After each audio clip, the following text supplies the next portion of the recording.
Hello, Hill Country. I just wanted to spend the next couple minutes talking about a section in Scripture that I think is really pertinent to our lives today.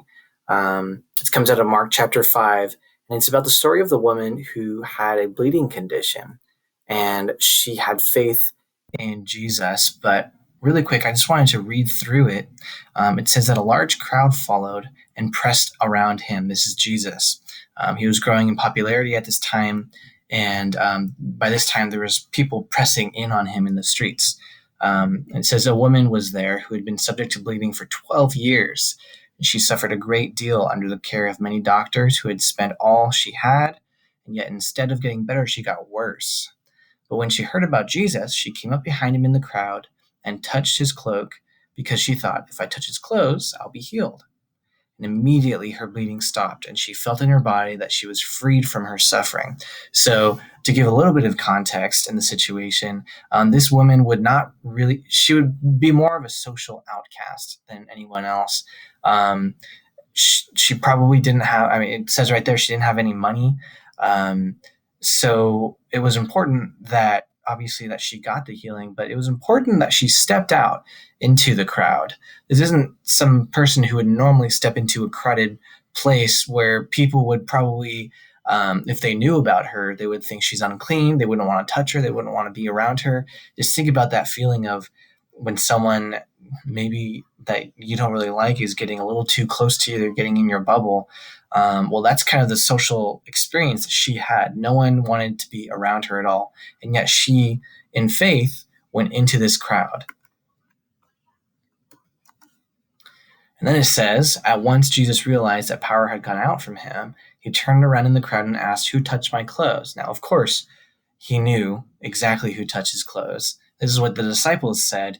You see the people crowding around you, and yet you ask, who touched me? And in other words, everyone's touching you. How can you ask, how did one person touch me? But then it says, Jesus looked around to see who had done it. And the woman, knowing what had happened to her, came and fell at his feet, and trembling with fear, told him the truth. And he said to her, daughter, your faith has healed you. Go in peace and be freed from your suffering. Now, this is really important that I think that we should know is it's not his cloak that healed her. You might notice earlier that she touched his cloak and then she was healed. But Jesus says it's your faith that healed you. The faith that took her beyond the social construct and brought her into the crowd where she wasn't comfortable, where the people around her didn't want to touch her. She was probably hiding who she was, so they didn't know who she was. It was that faith that Jesus could heal her that truly did heal her. So I just had a couple thoughts about this whole section that I wanted to share. First off, and again, this is really pertinent to our church's situation, is Jesus is far greater than any healer on earth. There's people going through all sorts of things right now. And we've said it before, we'll say it again. We have doctors and we have people that specialize in taking care of us physically, but Jesus is our healer. Jesus is the one that we need to put our faith in here. And Jesus is the one that this lady put her faith in. And it's what healed her from a condition that had been haunting her probably most of her life. So that's huge. And I think that, man, if I could have that type of faith, what a difference it could make. If you could have that type of faith, what difference could you make?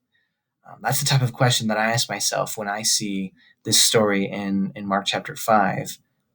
Do I have the faith that she had?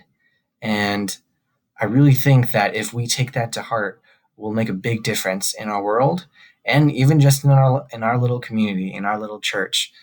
Making a big difference in the life of one person is just as important as making a small difference in the lives of many. So I hope that this is encouraging to your hearts today. And I hope that you ask yourself that question. Do you have that type of faith? And know that Jesus is truly our healer, and Jesus is so much bigger than anything else in our world. So God bless and have a great day.